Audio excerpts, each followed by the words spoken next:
Flight S8113 Sounds Air, Wellington International to Picton, Sunday the 5th of May 2019 in a Cessna Caravan 208A, 9:50 a.m, 25-minute flight time. So we got to the airport reasonably early. Checkout doesn't open until 9 a.m. So we went to get coffee and checked our planes. Cool. When we got back after 9, we were checked in by an actual human being at a counter. They were super helpful and explained everything about how their airline works. Then we had some time to kill, so we went shopping. Well, hey! And we got some cake and more coffee. We're going to be totally wired. When it was time to head down, we self-scanned through the gates. We only had carry-on, but if we had checked baggage, we needed to take it with us down to the gate.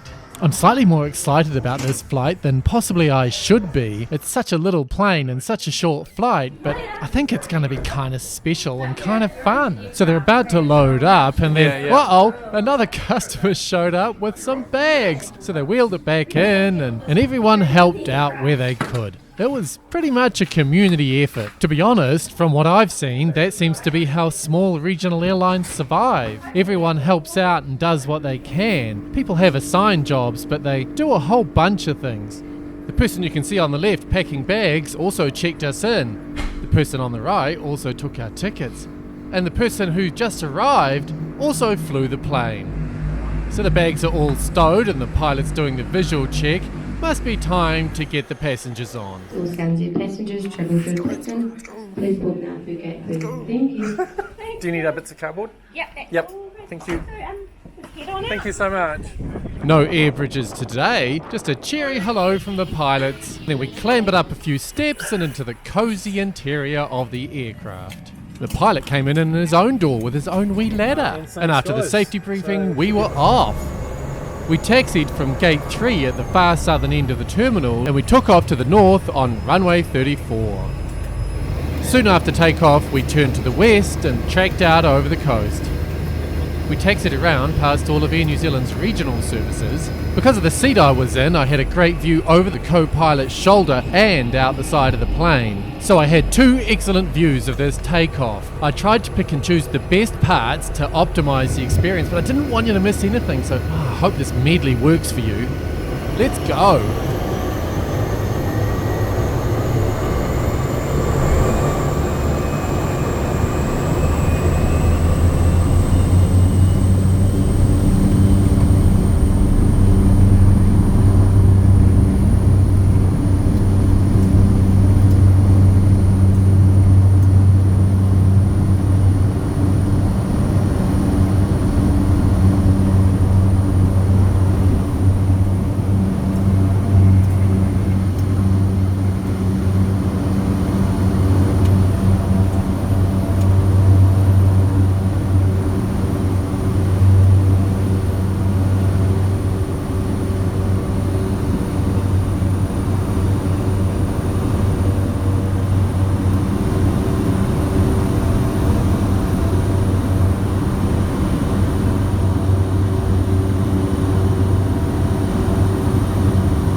I don't know about you, but for me that was pretty exciting. Look at this view. There's a bit of cloud cover up here, but it's okay because it's not to the south, which is where we're going. So I took a phenomenal amount of footage. Awesome! The views coming in over Queen Charlotte Sound and landing into Picton are spectacular. So 25 minutes in a teeny tiny plane, there was no snack, so we're straight on to the plane. NZKSAN, which is a Cessna Caravan 208A, was manufactured in 2002 and spent the first 4 years of its life in corporate and private ownership in the United States. It then relocated out to New Zealand, where it was re-registered to Izard Pacific Aviation. It looks like they leased it to Salt Air, who run tourism flights around Northland out of Kerikeri. A couple of years later, it was sold to Sounds Air, and they've owned it ever since. And now it flies passenger services around the bottom of the North Island and the top of the South Island.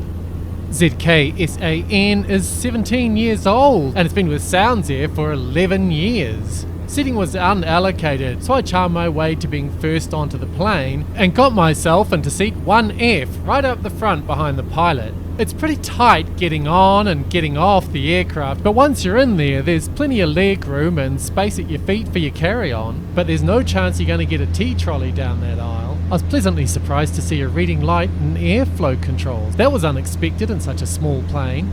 All in all, a very tidy and well-maintained aircraft. 7 out of 10. Nice one, Sounds Air.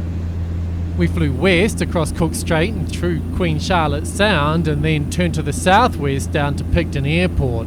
We looped back and landed to the northeast. PCN has one runway which is 780 metres long, so you're not going to land a jumbo in there. We landed from the southwest on runway 36. And we didn't taxi, we just sort of stopped and got off. So here's a highlights reel of all the awesome footage I got flying over Queen Charlotte Sound and coming into Picton Airport. If scenic flight footage is your thing, check out the full video of all the in-flight footage. There's a link in the description below.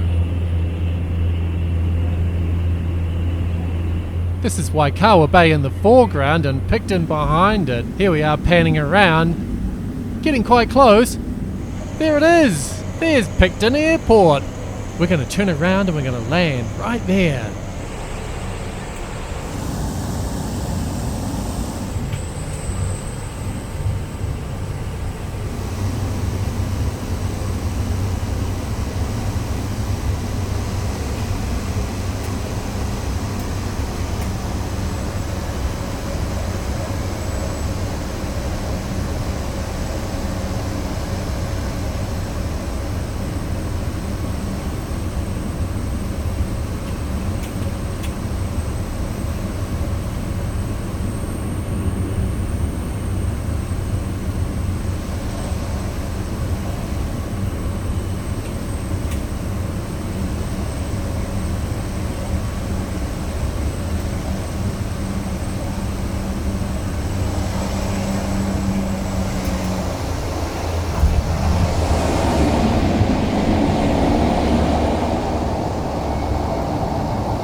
Good landing, team. So here we are in Picton. We taxied, well we didn't taxi, we just sort of parked. Then we had our post-flight briefing.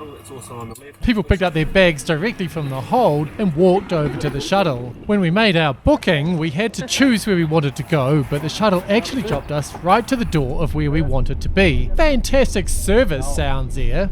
So how'd we go? 7 out of 10 for the plane, but super awesome service and a scenic flight that happened to also get us where we wanted to be. That's worth a bonus point, don't you think?